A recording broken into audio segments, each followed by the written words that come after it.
ਸਤਿ ਸ਼੍ਰੀ ਅਕਾਲ ਜੀ, ਮੈਂ ਹਾਂ ਸੰਦੇਸ਼ ਸ਼ੌਲਕ ਸ਼ਰਮਾ। ਤੁਸੀਂ ਦੇਖ ਰਹੇ ਹੋ ਜਗਬਾਣੀ ਟੀਵੀ ਤੇ ਵੇਲਾ ਹੈ ਹੁਣ ਤੱਕ ਦੀਆਂ ਖਬਰਾਂ ਦੇ ਵਿਸਤਾਰ ਵਿੱਚ ਜਾਣ ਤੋਂ ਪਹਿਲਾਂ ਇੱਕ ਨਜ਼ਰ ਸੁਰਖੀਆਂ ਤੇ। ਚੰਡੀਗੜ੍ਹ ਦੀ ਹਰਨਾਜ਼ ਕੌਰ ਸੰਧੂ ਨੇ ਵਧਾਇਆ ਦੇਸ਼ ਦਾ ਮਾਣ, 21 ਸਾਲ ਬਾਅਦ ਜਿੱਤਿਆ ਮਿਸ ਯੂਨੀਵਰਸ ਦਾ ਤਾਜ।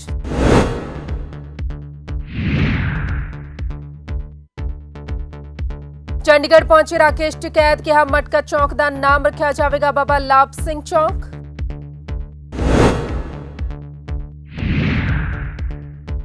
ਤੇ ਕਾਂਗਰਸ ਤੋਂ 15 ਸਾਲ ਤੱਕ ਪਾਰਸ਼ਦ ਤੇ ਸਾਬਕਾ ਡਿਪਟੀ ਮੇਅਰ ਰਹਿ ਚੁੱਕੀ ਸ਼ੀਲਾ ਫੂਲ ਸਿੰਘ ਬੀਜੇਪੀ ਵਿੱਚ ਸ਼ਾਮਿਲ।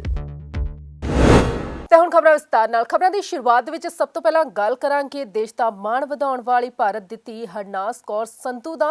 ਹਰਨਾਜ਼ ਕੌਰ ਸੰਧੂ ਚੰਡੀਗੜ੍ਹ ਦੀ ਹੈ। ਦਰਅਸਲ ਉਹ ਵੈਸੇ ਗੁਰਦਾਸਪੁਰ ਦੀ ਰਹਿਣ ਵਾਲੀ ਹੈ, ਜਿਸਨੇ ਹੁਣ ਦੇਸ਼ ਦਾ ਮਾਣ ਵਧਾ ਦਿੱਤਾ ਹੈ, ਨਾਮ ਰੋਸ਼ਨ ਕਰ ਦਿੱਤਾ ਹੈ। 21 ਸਾਲ ਬਾਅਦ ਮਿਸ ਯੂਨੀਵਰਸ ਦਾ ਤਾਜ ਜਿੱਤਿਆ ਹੈ, ਜਿਸ ਤੋਂ ਬਾਅਦ ਹਰ ਪਾਸੇ ਉਸ ਦੀ ਹੀ ਚਰਚਾ ਹੋ ਰਹੀ ਹੈ। ਜਗਬਾਣੀ ਟੀਵੀ ਦੇ ਪੱਤਰਕਾਰ ਨੇ ਉਸ ਦੇ ਪਰਿਵਾਰ ਦੇ ਨਾਲ ਖਾਸ ਗੱਲਬਾत ਕੀਤੀ। नमस्कार, मैं हूं देवेंद्र। आप देख रहे हैं पंजाब केसरी टीवी। हरनाज कौर संधू ने 21 साल बाद हिंदुस्तान को, भारत को मिस यूनिवर्स का खिताब जो है वो जितवा दिया है। फिलहाल हम उनके घर पर हैं और हरनाज कौर के भाई हरनूर मेरे साथ हैं। आइए उनसे बात करते हैं। हरनूर, सबसे पहले किस तरीके से आज की खुशी सुबह होते ही गुड न्यूज़ मिल गई? गुड न्यूज़ स्टार्टिंग से जब वो इंडिया अनाउंस हुआ है कि इंडिया जीत चुका है, तो तब से ही फ़ोन कॉल्स नेबर्स आ रहे हैं एंड फ़ोन कॉल्स आ रहे हैं कि अभी भी चल रहे हैं कि मैं काफ़ी फ़ोन अटेंड नहीं कर पा रहा हूँ, तो but definitely I will do call back with them. And खुशी इतनी ज़्यादा है, not for me, for the India, for the whole world also, क्योंकि काफ़ी अलग कंट्री से भी प्यार मिल रहा है उसको। एंड बहुत एक बड़ी अचीवमेंट है, और अचीवमेंट 21 साल बाद एक हासिल हुई है, तो एक इंडिया के लिए भी बहुत बड़ी अचीवमेंट है। बात हो पाई आपकी हरनाज की? नहीं, मेरी अभी तो आधा मिनट बात हुई थी, हेलो आई हुआ था, तो शी वॉज शाउटिंग मम्मा, मतलब मम्मा से बात हो रही थी कि I made you proud, I did it, I was like you did it. और जैसे ही वो जीत कर आई, फिर उन्होंने बोला चक दे फटे, चक दिए फटे, तो चक देते फटे। तो किस तरीके का रहा उनका शुरुआत से अगर देखें तो? ये आपको कॉन्फिडेंस था कि हरनाज जो है वो खिताब जीत कर आएंगी? जैसे वो लीवा मिस दीवा में जब जीती थी ना, तो तब से एक क्योंकि वो अंदर से उसके आवाज़ आई कि मैं जाना चाहती हूँ, मैं ट्राई करना चाहती हूँ, ठीक है। तो उन्हें ट्राई किया, तो मिस लीवा मिस दीवा का कंपीटिशन जितया। फिर वो जो बॉम्बे तो आई, फिर असी वेलकम किया। उस तो बाद जो उन्हें सी ऑफ किया for the miss universe competition, तो मन च बड़े ख्याल से कि किद्दां दा रहेगा, बिकॉज हर एक कैंडीडेट अपनी कंट्री जो बेस्ट जा रहा सी। इंडिया तो बेस्ट हरनाज सीगी, हर एक कंट्री जो अपना बेस्ट आ रहा सीगा, एंड 80 कैंडीडेट सीगे, तो कंपीटिशन ईजी नहीं सीगा, टफ सीगा। मैं सारा लाइव देखा, सीरियसली वेरी टफ सीगा, बट उन्हें अपने आप नूं बरकरार रखिया, उन्हें अपने आप नूं कॉन्फिडेंस बिल्ड रखिया कि मैं जितण आई हाँ, एक विनिंग वाइब लैके आई, एंड उन्हें जितया, एंड हर एक परफॉर्मेंस बहुत सोहनी दी उन्हें, तो बहुत अच्छी की। दोनों कंटेस्टेंट खड़ी थी वहाँ पर और वो नाम का वेट किया जा रहा था, वो क्या फीलिंग थी आपके अंदर? ऑनेस्टली बताऊँ तो तब मेरे को ऑलमोस्ट 90% हो गया था श्योर कि वो जीतेगी, क्योंकि एक इनसाइड एक फीलिंग आ जाती है कि नहीं, मतलब इंडिया अब है। बट फिर भी जब तक वो अनाउंस नहीं करते तब तक हमें श्योरिटी नहीं था, बट जब उन्होंने अनाउंस किया तो वो जो टेंशन बिल्ड हुआ था एकदम से रिलीज़ हुआ, एंड खुशी के आंसू भी आए। और इतनी खुशी अभी तक है कि समझ नहीं आ पा रहा कि लाइक कैसे बयान किया जाए शब्दों में। मतलब सेलिब्रेशन का भी समझ नहीं पा रहे, इस तरीके से करें या इस तरीके से? थोड़ा सा रिलैक्स होंगे तो तब सोचेंगे आगे का क्या प्लान्स है, कैसे हैं, कब आ रही है, कब क्या प्लान्स है। ऑब्वियसली ग्रैंड वेलकम होगा, एंड मेरे को पता है वो डेफिनेटली हम सबसे पहले हरमंदिर साहिब जाएंगे, मत्था टेकेंगे, तो देन फर्दर प्लान्स वगैरह सब कुछ होंगे। आपका भाई बहन का रिलेशन कैसा है? हमारा शुरू से बहुत अच्छा रहा है। अगर लड़ाई होती भी है तो हम यूजुअली क्या करते हैं कि बुलाते नहीं थे एक दूसरे को थोड़ा सा एक दूसरे को एक दिन आधा दिन नहीं बुलाएंगे, बट हम वैसे नहीं लड़ते थे। टचवुड। चलिए, बहुत बहुत शुभकामनाएं आपको। तो हरनूर मेरे साथ थे, हरनाज कौर संधू के भाई, और बहुत खुशी है। और अभी तक जो है ये डिसाइड नहीं कर पाए कि सेलिब्रेशन जो है वो किस तरीके का होगा, क्योंकि ग्रैंड सेलिब्रेशन करना चाहते हैं। मैं हूं देवेंद्र, देखते रहिए पंजाब केसरी टीवी। नमस्कार। ਕਿਸਾਨਾਂ ਨੇ ਆਖਿਰਕਾਰ ਆਪਣੀ ਜੰਗ ਜਿੱਤ ਲਈ ਤੇ ਘਰ ਵਾਪਸ ਆ ਗਏ। ਉਧਰ ਰਾਕੇਸ਼ ਟਿਕੈਤ ਵੀ ਚੰਡੀਗੜ੍ਹ ਪਹੁੰਚੇ। ਇਸ ਦੌਰਾਨ ਉਹ ਮਟਕਾ ਚੌਂਕ ਪਹੁੰਚੇ ਤੇ ਬਾਬਾ ਲਾਭ ਸਿੰਘ ਦੇ ਨਾਲ ਮੁਲਾਕਾਤ ਕੀਤੀ। ਇਸ ਦੌਰਾਨ ਵੱਡੀ ਗਿਣਤੀ ਦੇ ਵਿੱਚ ਕਿਸਾਨ ਵੀ ਉਹਨਾਂ ਨੂੰ ਮਿਲਣ ਦੇ ਲਈ ਪਹੁੰਚੇ। ਇਸ ਦੌਰਾਨ ਉਹਨਾਂ ਨੇ ਵੱਡਾ ਐਲਾਨ ਵੀ ਕੀਤਾ। ਉਹਨਾਂ ਨੇ ਕਿਹਾ ਕਿ ਮਟਕਾ ਚੌਂਕ ਦਾ ਨਾਮ ਬਾਬਾ ਲਾਭ ਸਿੰਘ ਚੌਂਕ ਹੋਵੇਗਾ।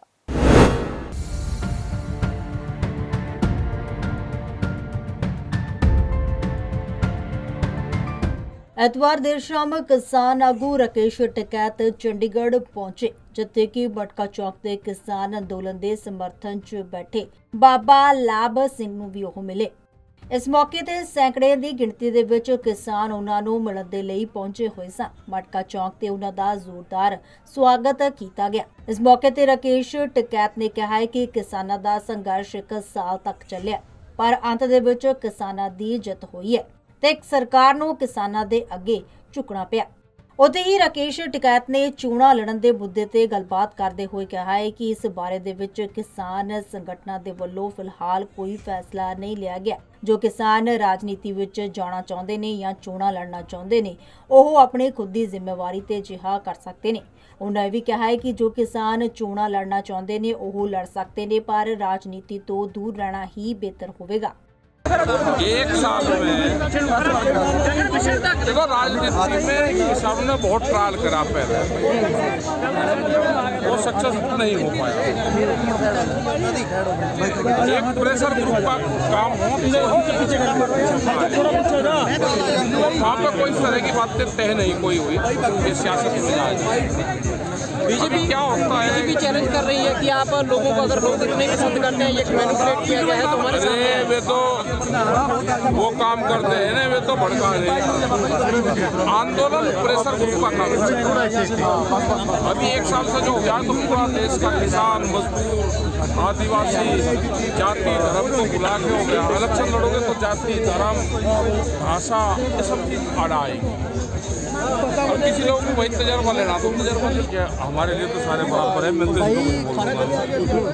पंजाब के लीडर क्या कहते हैं? पंजाब में वो अपने वो कह नहीं करते कि बस में समान की जिम्मेदारी सवारी की है। जो हमारे लिए सब बराबर है और हम पंजाब के बारे में जो मामले ਉੱਥੇ ਹੀ ਕਿਸਾਨ ਆਗੂ ਰਾਕੇਸ਼ ਟਿਕੈਤ ਨੇ ਟੋਲ ਪਲਾਜ਼ਾ ਨੂੰ ਲੈ ਕੇ ਵੀ ਬਿਆਨ ਦਿੱਤਾ। खत्म होंगे, सब खत्म हो जाएंगे। और साथ ही जो जिस तरह से आपने तस्वीरें देखी होंगी, टोल टैक्स लगातार बढ़ाने की उन्होंने शुरू कर दी है। आपको नहीं लगता जनता के ऊपर ही भार पड़ेगा? अब वो उसकी बात देखेंगे। अभी लोग अपने जा नहीं पाए, वे लोग घर तक चले गए तो 15-20 तारीख तक सारी स्थिति क्लियर होगी। उसके बाद में फिर देखेंगे क्या क्या चीज़ पर ठीक है। ਉੱਥੇ ਹੀ ਰਾਕੇਸ਼ ਟਿਕੈਤ ਨੇ ਅੰਦੋਲਨ ਦੇ ਬਾਰੇ ਬੋਲਦਿਆਂ ਕਿਹਾ ਹੈ ਕਿ ਇਹ ਇੱਕ ਅਜਿਹਾ ਅੰਦੋਲਨ ਸੀ ਜਿਸ ਦੇ ਨਾਂ ਤੇ ਮੇਲੇ ਲੱਗਣਗੇ ਤੇ ਆਉਣ ਵਾਲੇ ਦਿਨਾਂ ਵਿੱਚ ਕਿਸਾਨਾਂ ਵੱਲੋਂ ਇੱਕ ਮਾਰਚ ਵੀ ਕੱਢਿਆ ਜਾਵੇਗਾ, ਜਿਸ ਦੀ ਤਾਰੀਖ ਬਾਰੇ ਹਾਲੇ ਕੁਝ ਦੱਸਿਆ ਨਹੀਂ ਗਿਆ। ਉਹਨਾਂ ਇਹ ਵੀ ਕਿਹਾ ਹੈ ਕਿ ਮਟਕਾ ਚੌਂਕ ਤੇ ਬਾਬਾ ਲਾਭ ਸਿੰਘ ਨੇ ਵੀ ਖੇਤੀ ਕਾਨੂੰਨਾਂ ਖਿਲਾਫ ਸੰਘਰਸ਼ ਕੀਤਾ, ਇਸ ਕਾਰਨ ਮਟਕਾ ਚੌਂਕ ਦਾ ਨਾਮ ਬਦਲ ਕੇ ਬਾਬਾ ਲਾਭ ਸਿੰਘ ਰੱਖਣਾ ਚਾਹੀਦਾ ਹੈ। ਦੱਸਦੀ ਕਿ ਰਾਕੇਸ਼ ਟਿਕੈਤ ਨੇ ਮਟਕਾ ਚੌਂਕ ਤੇ 320 ਦਿਨਾਂ ਤੋਂ ਚੱਲ ਰਹੇ ਇਸ ਅੰਦੋਲਨ ਨੂੰ ਖਤਮ ਕਰਵਾਇਆ ਤੇ ਸਾਰੇ ਹੀ ਲੋਕਾਂ ਨੂੰ ਵਧਾਈ ਦਿੰਦਿਆਂ ਬਾਬਾ ਲਾਭ ਸਿੰਘ ਦਾ ਮੂੰਹ ਮਿੱਠਾ ਕਰਵਾ ਕੇ ਉਹਨਾਂ ਨੂੰ ਗੱਲ ਆਇਆ। ਜਗਬਾਣੀ ਟੀਵੀ ਦੇ ਲਈ ਚੰਡੀਗੜ੍ਹ ਤੋਂ ਕੁਲਦੀਪ ਕੁਮਾਰ ਦੀ ਰਿਪੋਰਟ। ਜਿਵੇਂ-ਜਿਵੇਂ ਚੋਣਾਂ ਦਾ ਦੌਰ ਨੇੜੇ ਆਉਂਦਾ ਜਾ ਰਿਹਾ ਹੈ, ਉਵੇਂ-ਉਵੇਂ ਰਾਜਨੀਤਿਕ ਪਾਰਟੀਆਂ ਦੇ ਵਿੱਚ ਫੇਰ-ਬਦਲ ਵੀ ਵੱਧਦੀ ਹੀ ਜਾ ਰਹੀ ਹੈ। ਜਿਸ ਨੂੰ ਟਿਕਟ ਨਹੀਂ ਮਿਲਦੀ, ਨਾਰਾਜ਼ ਹੋ ਕੇ ਉਹ ਦੂਜੀ ਪਾਰਟੀ ਦਾ ਹੱਥ ਫੜ ਲੈਂਦੇ। ਇਸੇ ਦੌਰ ਦੇ ਵਿੱਚ ਕਈ ਨਾਮ ਲਗਾਤਾਰ ਸ਼ਾਮਿਲ ਹੁੰਦੇ ਜਾ ਰਹੇ ਨੇ।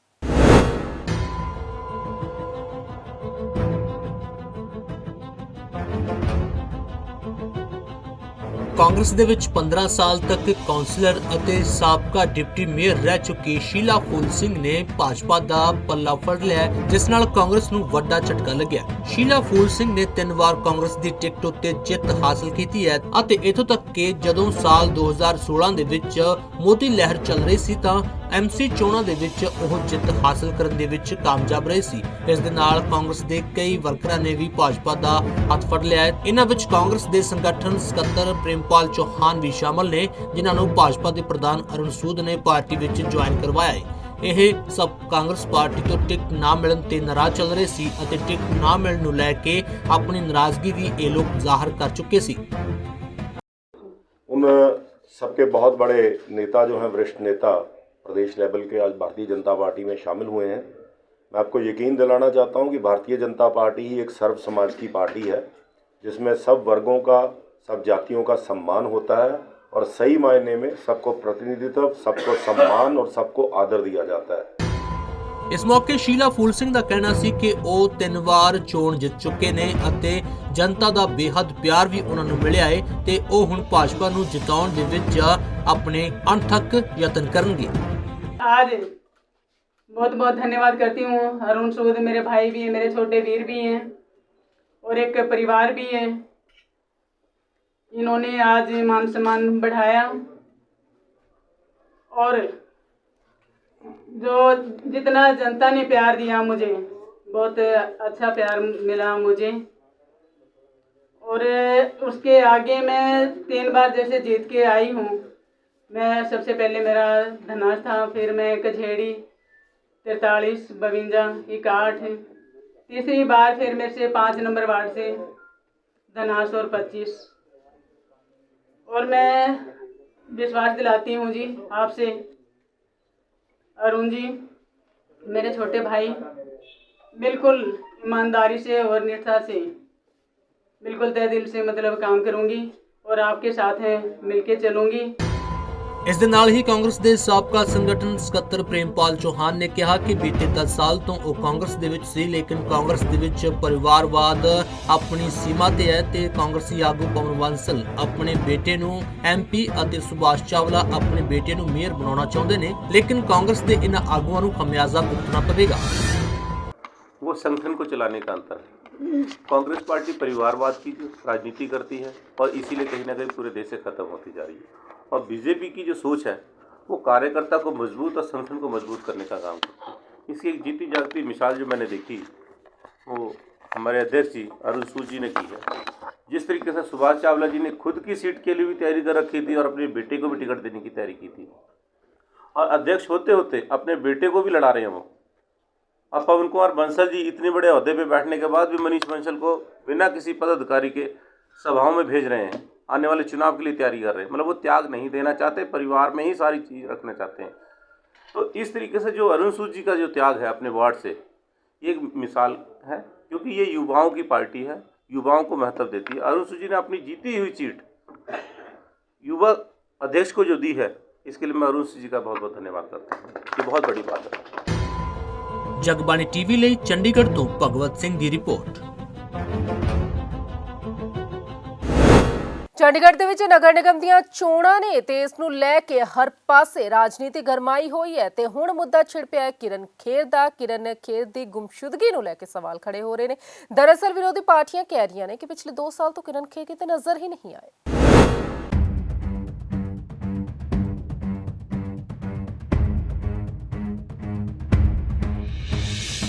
ਚੰਡੀਗੜ੍ਹ ਨਗਰ ਨਿਗਮ ਚੋਣਾਂ ਨੇੜੇ ਨੇ ਤੇ ਜਿਸ ਨੂੰ ਲੈ ਕੇ ਨਗਰ ਨਿਗਮ ਚੋਣਾਂ ਵਿੱਚ ਸਿਆਸੀ ਲੀਡਰਾਂ ਦੇ ਵੱਲੋਂ ਇੱਕ ਦੂਸਰੇ ਤੇ ਆਰੋਪ ਲਗਾਉਣ ਦਾ ਸਿਲਸਿਲਾ ਵੀ ਜਾਰੀ ਹੈ। ਪਰ ਉੱਥੇ ਹੀ ਜੇਕਰ ਗੱਲ ਕਰੀਏ ਭਾਜਪਾ ਦੀ ਤਾਂ ਇਸ ਮੁੱਦੇ ਦੇ ਉੱਪਰ ਭਾਜਪਾ ਪੱਖ ਡਿੱਗ ਰਿਹਾ ਹੈ ਕਿ ਸਾਂਸਦ ਕਿਰਨ ਖੇਰ ਪਿਛਲੇ 2 ਸਾਲ ਤੋਂ ਸ਼ਹਿਰ ਤੋਂ ਗਾਇਬ ਨੇ।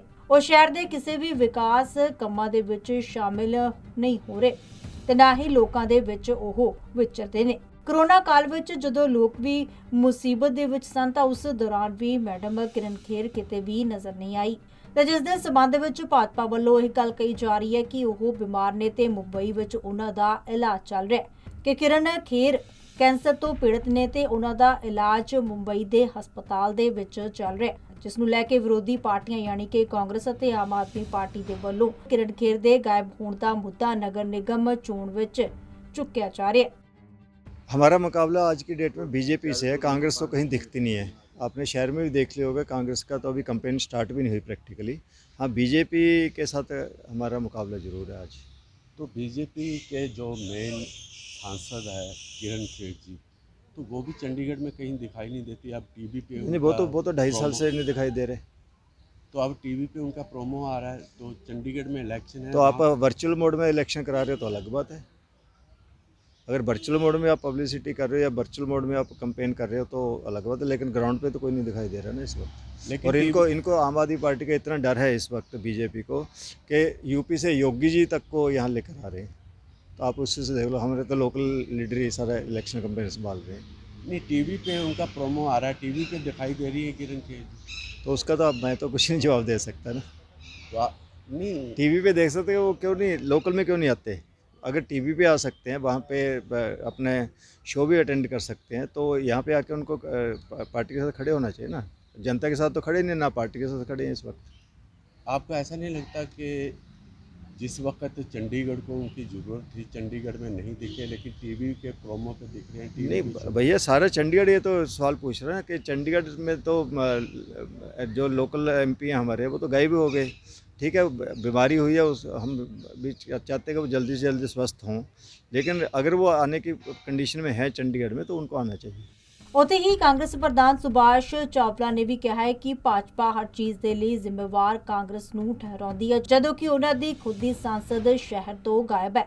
ਭਾਜਪਾ ਹਰ ਚੀਜ਼ ਦੇ ਲਈ ਕਾਂਗਰਸ ਨੂੰ ਜ਼ਿੰਮੇਵਾਰ ਦੱਸਦੀ ਹੈ, ਪਰ ਜਦੋਂ ਉਹਨਾਂ ਦੇ ਹੀ ਚੁਣੇ ਹੋਏ ਸੰਸਦ ਸ਼ਹਿਰ ਤੋਂ ਗਾਇਬ ਹੋਣ ਤਾਂ ਉਹਨਾਂ ਨੂੰ ਸਵਾਲ ਕਿਉਂ ਨਹੀਂ ਪੁੱਛੇ ਜਾਂਦੇ ਤੇ ਇਸ ਦਾ ਜਵਾਬ ਹੁਣ ਚੋਣਾਂ ਦੇ ਵਿੱਚ ਜਨਤਾ ਉਹਨਾਂ ਤੋਂ ਮੰਗੇਗੀ। देखिए, चुनाव के समय में पार्टियां एक दूसरे पे एलिगेशन लगाती हैं, लेकिन मुझे हैरानी है कि हम तो विपक्ष में हैं। विपक्ष में रह के तो हमने कोई गलत काम किया नहीं। 5 साल में हमारे ऊपर कोई एलिगेशन लगाने का तो कोई तुक बनता नहीं। बीजेपी की एक नीति हमेशा रही है और रोज़ हम देख रहे हैं कि अपनी जो उनकी विफलताएं हैं देश में वो नेहरू जी पे डाल देते हैं और चंडीगढ़ पे वो पवन बंसल या कांग्रेस पे डाल देते हैं। चाहिए तो ये लोकतंत्र में कि उनको 5 साल पहले लोगों ने चुन के भेजा था और उन्होंने एक मैनिफेस्टो जारी किया था, वो बताते लोगों को कि हमने क्या किया है। अगर लोग संतुष्ट होते तो वोट दे देते, नहीं होते तो वोट नहीं देते। अब वो आरोप इसलिए लगाते हैं, इसको कहते हैं हम एक ऑफेंसिव कैंपेन। शायद वो बीजेपी इसमें विश्वास करती है कि हल्के शब्दों का इस्तेमाल करें पार्टियों के बारे में, जो कम से कम मैं और मेरी पार्टी तो नहीं करना चाहती। हमने, आपने देखा होगा, चार्जशीट जारी की है उस दिन, हमारे बड़े लीडर थे, मैं भी बोला था, हमने एक शब्द भी उनके बारे में कोई गलत नहीं बोला। लेकिन मैं देखता हूँ भारतीय जनता पार्टी की या दूसरी पार्टियों की प्रेस कॉन्फ्रेंस बहुत हल्के हल्के एलिगेशन लगाएंगे, जिसका मैं क्या जवाब दूँ, जनता खुद समझती है। ਦੱਸ ਦਈਏ ਕਿ 24 ਦਸੰਬਰ ਨੂੰ ਨਗਰ ਨਿਗਮ ਚੋਣਾਂ ਹੋਣੀਆਂ ਤੇ ਜਿਸ ਦੇ ਵਿੱਚ ਚਾਰੇ ਪਾਰਟੀਆਂ ਇੱਕ ਦੂਸਰੇ ਤੇ ਆਰੋਪ ਮੜਦੀਆਂ ਹੋਈਆਂ ਨਜ਼ਰ ਆ ਰਹੀਆਂ ਨੇ, ਪਰ ਇਹ ਤਾਂ ਜਨਤਾ ਦਾ ਫੈਸਲਾ ਹੋਵੇਗਾ ਕਿ ਉਹ ਕਿਸ ਨੂੰ ਆਪਣੀ ਵੋਟ ਦਾ ਅਧਿਕਾਰੀ ਆਪਣੇ ਵਾਰਡ ਹਲਕੇ ਦੀ ਸਮੱਸਿਆ ਦੇ ਲਈ ਦੇਣਗੇ। ਜਗਬਾਣੀ ਟੀਵੀ ਦੇ ਲਈ ਚੰਡੀਗੜ੍ਹ ਤੋਂ ਭਗਵਤ ਸਿੰਘ ਦੀ ਰਿਪੋਰਟ।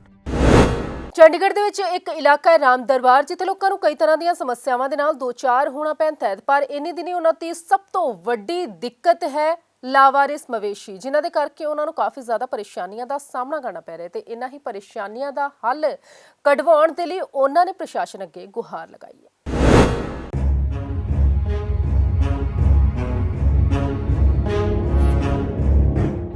ਚੰਡੀਗੜ੍ਹ ਦਾ ਰਾਮ ਦਰਬਾਰ ਦੇ ਵਿੱਚ ਸਮੱਸਿਆਵਾਂ ਦਾ ਅੰਬਾਰ ਹੈ, ਲੇਕਿਨ ਸਭ ਤੋਂ ਵੱਡੀ ਸਮੱਸਿਆ ਜੋ ਅੱਜ-ਕੱਲ੍ਹ ਲੋਕਾਂ ਨੂੰ ਝੱਲਣੀ ਪੈ ਰਹੀ ਹੈ ਉਹ ਹੈ ਲਾਵਾਰਿਸ ਪਸ਼ੂਆਂ ਦੀ। ਲਾਵਾਰਿਸ ਪਸ਼ੂਆਂ ਦੀ ਸੰਖਿਆ ਵੱਧਦੀ ਜਾ ਰਹੀ ਹੈ ਤੇ ਇਹ ਪਸ਼ੂ ਸੜਕਾਂ ਤੇ ਘੁੰਮਦੇ ਰਹਿੰਦੇ ਨੇ। ਇਸ ਨਾਲ ਜਿੱਥੇ ਲੋਕਾਂ ਨੂੰ ਆਵਾਜਾਈ ਦੀ ਦਿੱਕਤ ਆਉਂਦੀ ਹੈ ਤਾਂ ਕਈ ਵਾਰ ਇਹ ਪਸ਼ੂ ਆਵਾਜਾਈ ਦੇ ਵਿੱਚ ਵਿਘਨ ਬਣ ਜਾਂਦੇ ਨੇ ਤੇ ਕਈ ਵਾਰ ਦੁਰਘਟਨਾ ਦੇ ਸ਼ਿਕਾਰ ਹੋਣ ਦਾ ਵੀ ਡਰ ਬਣਿਆ ਰਹਿੰਦਾ ਹੈ ਅਤੇ ਇਸ ਵੱਲ ਪ੍ਰਸ਼ਾਸਨ ਕੋਈ ਵੀ ਧਿਆਨ ਨਹੀਂ ਦੇ ਰਿਹਾ, ਜਿਸ ਦੇ ਨਾਲ ਰਾਮ ਦਰਬਾਰ ਦੇ ਲੋਕ ਕਾਫੀ ਨਾਖੁਸ਼ ਨੇ ਤੇ ਇਹਨਾਂ ਲੋਕਾਂ ਦੇ ਨਾਲ ਜਦੋਂ ਅਸੀਂ ਗੱਲਬਾਤ ਕੀਤੀ ਤਾਂ ਉਹਨਾਂ ਦਾ ਕਹਿਣਾ ਸੀ ਕਿ ਨਗਰ ਨਿਗਮ ਅਤੇ ਪ੍ਰਸ਼ਾਸਨ ਵੱਲੋਂ ਗਊ ਸੈਸ ਲਿਆ ਜਾਂਦਾ ਹੈ ਤੇ ਇਹ ਗਊ ਸੈਸ ਕਿੱਥੇ ਲਗਾਇਆ ਜਾਂਦਾ ਹੈ ਇਸ ਦਾ ਕੋਈ ਵੀ ਪਤਾ ਨਹੀਂ ਲੱਗਦਾ, क्योंकि सड़कों के ऊपर आवारा पशु घूमते रहंदे ने ते आए दिन सड़कों उत्ते दुर्घटना का खतरा बने रहंदा है अते लोग मुश्किल दे नाल अपनी जान बचाउंदे ने।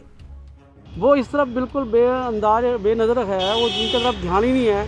शहर में यही नहीं, शहर में सारी जगह देखो पशु ऐसे ही चरते हैं जैसे अब चल रहे हैं। मैं बल्कि अभी एक्सीडेंट होने से बच गया। अब कितने पशु यहाँ घूम रहे हैं, रोड क्रॉस कर रहे हैं जैसे उधर, कोई ध्यान नहीं, कोई कुछ नहीं। जबकि चंडीगढ़ प्रशासन ने सभी जानवरों पर पशुओं पर बैन लगा रखा है, उसके बावजूद भी अब देख लो यहाँ सामने राम दरबार है जिसमें गायें तो इतनी घूमती रहती हैं जिसकी कोई हद ही नहीं। 24 घंटे एक्सीडेंट होने का खतरा रहता है जी। आप भी बड़ी मुश्किल से बचे हैं। अभी बड़ी मुश्किल से बचा हूँ जी मैं, क्या करें, हर बार ही कंफ्यूज कर देते हैं। तो गायें ऐसी घूमती रहती, गायें ऐसे ही घूमती हैं जी। वो तो है ही सर, क्या करें, बच्चे संभालने पड़े एकदम ही खड़े पैर, नहीं तो गिर जाते, एक्सीडेंट होता है बुरी तरह से। ये डेली का काम है, सरकार कुछ करती रही, हम क्या करें फिर इसमें, नू बताओ। नुकसान तो काफ़ी है, ये गायें लोग पालते हैं और इनका दूध निकाल कर छोड़ देते हैं यहाँ पे। रोड पे घूमती एक्सीडेंट भी हो सकता है इससे। पकड़ते भी होंगे पर फिर छोड़ देते हैं, मेरे ख्याल से ले आते होंगे छुड़वा के बंदे। ये तो देखो अगर किसी का हादसा हो गया तो नुकसान ही है। ਜਗਬਾਣੀ ਟੀਵੀ ਲਈ ਚੰਡੀਗੜ੍ਹ ਤੋਂ ਕੁਲਦੀਪ ਕੁਮਾਰ ਦੀ ਰਿਪੋर्ट। ਭਾਰਤ ਇੱਕ ਲੋਕਤਾਂਤਰਿਕ ਦੇਸ਼ ਹੈ ਤੇ ਇੱਥੇ ਲੋਕਤੰਤਰ ਦੀ ਹੀ ਜੈ ਜੈਕਾਰ ਹੈ। ਜਿੱਥੇ ਦੂਜੀਆਂ ਰਾਜਨੀਤਿਕ ਪਾਰਟੀਆਂ ਵੱਲੋਂ ਇਸ ਦੇ ਲੋਕਤੰਤਰ ਦੇ ਹੇਠ ਚੋਣਾਂ ਲੜੀਆਂ ਜਾ ਰਹੀਆਂ ਨੇ, ਉੱਥੇ ਹੀ ਇਹ ਲੋਕਤੰਤਰ ਇਹ ਵੀ ਕਹਿੰਦਾ ਹੈ ਕਿ ਕੋਈ ਵੀ ਆਜ਼ਾਦ ਉਮੀਦਵਾਰ ਵੀ ਚੋਣ ਮੈਦਾਨ ਦੇ ਵਿੱਚ ਉਤਰ ਸਕਦਾ ਹੈ। ਤੇ ਜਿੱਥੇ ਚੰਡੀਗੜ੍ਹ ਨਗਰ ਨਿਗਮ ਦੀਆਂ ਚੋਣਾਂ ਦੇ ਵਿੱਚ ਸਾਰੀਆਂ ਰਾਜਨੀਤਿਕ ਪਾਰਟੀਆਂ ਆਪਣੇ ਉਮੀਦਵਾਰ ਚੋਣ ਮੈਦਾਨ ਦੇ ਵਿੱਚ ਉਤਾਰ ਰਹੀਆਂ ਨੇ, ਤਾਂ ਉੱਥੇ ਦੂਜੇ ਪਾਸੇ ਇੱਕ ਸਮੋਸੇ ਵੇਚਣ ਵਾਲਾ ਵੀ ਇਹ ਚੋਣਾਂ ਲੜਨ ਜਾ ਰਿਹਾ ਹੈ।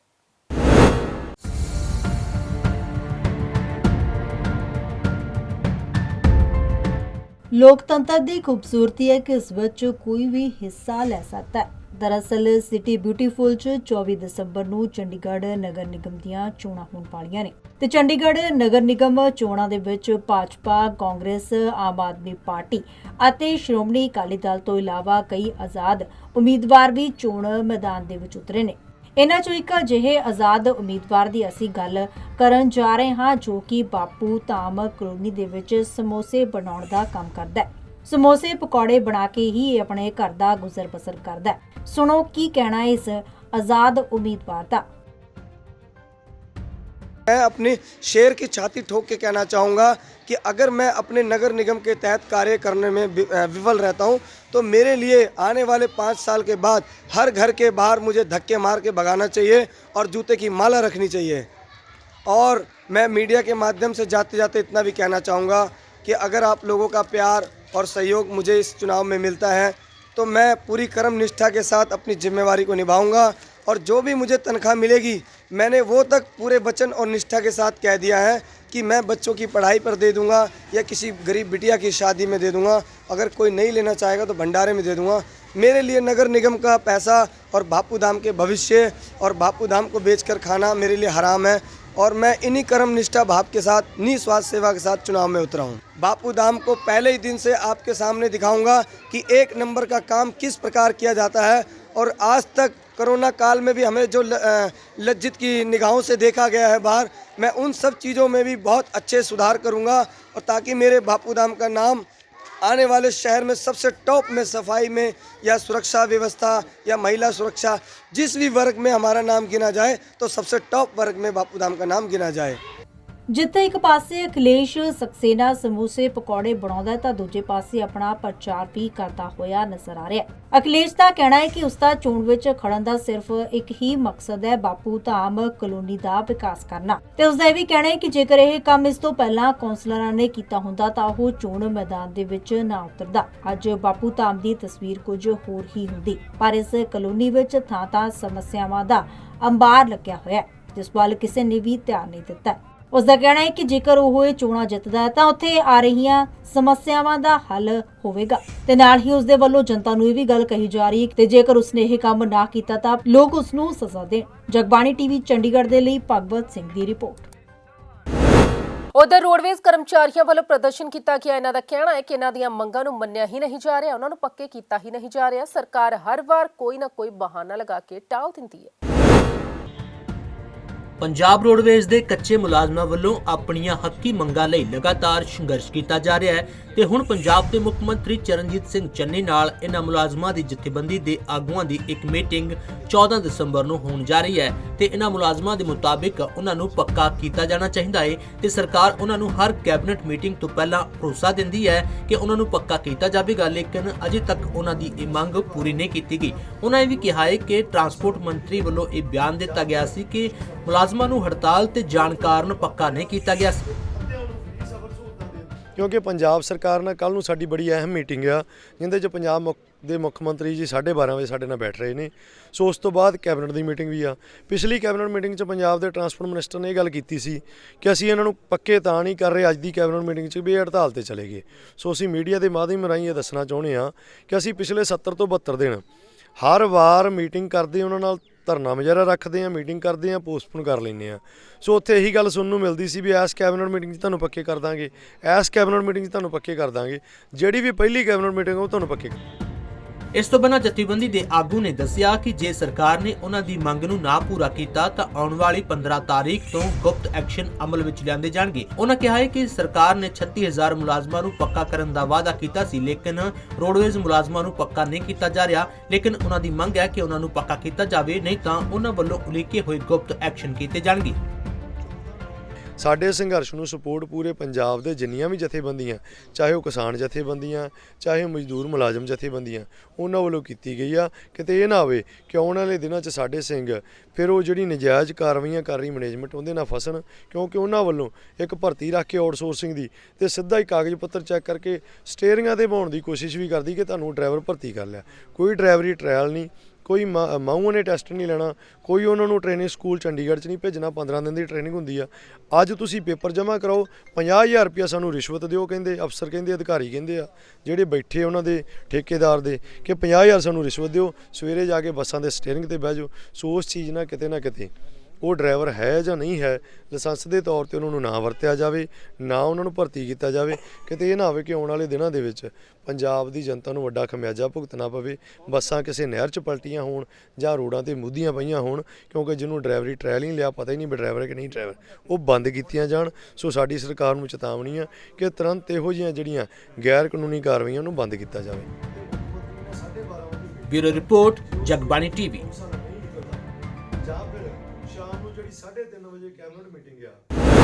ਗੱਲ ਮੌਸਮ ਦੀ ਕਰ ਲੈਣੇ ਤੇ ਦੱਸ ਦਿੰਦੇ ਕਿ ਅੱਜ ਦਾ ਤਾਪਮਾਨ ਕੀ ਕਹਿੰਦਾ ਹੈ। ਤਾਂ ਅੱਜ ਵੱਧ ਤੋਂ ਵੱਧ ਤਾਪਮਾਨ 23.0 ਡਿਗਰੀ ਸੈਲਸੀਅਸ ਤੇ ਘੱਟੋ ਘੱਟ ਤਾਪਮਾਨ 8.8 ਡਿਗਰੀ ਸੈਲਸੀਅਸ ਦਰਜ ਕੀਤਾ ਗਿਆ। ਤਾਂ ਅੱਜ ਦੇ ਇਸ ਬੁਲੇਟਿਨ ਦੇ ਵਿੱਚ ਬਸ ਨਹੀਂ, ਫਿਰ ਹੋਵੇਗੀ ਮੁਲਾਕਾਤ। ਸਤਿ ਸ਼੍ਰੀ ਅਕਾਲ।